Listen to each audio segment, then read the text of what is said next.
ADHD, ZPR, autizm, nutqidagi muammolar, aqliy orqada qolish kabi og'riqlar onalarni qiynayotgan paytda bir joyda jim o'tirish bu bizga emas.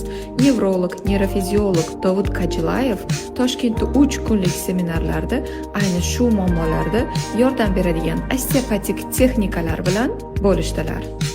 Bilim omborimizni yangidan-yangi bilimlarga to'lg'azdik. Muhimi insonlarga yordam berish. O'ylaymanki, barcha kelgan mutaxassislar o'zlariga juda ham ko'p insaytlar bilan qaytishdi. Tashkilotchi Feruza opamlarga alohida rahmat.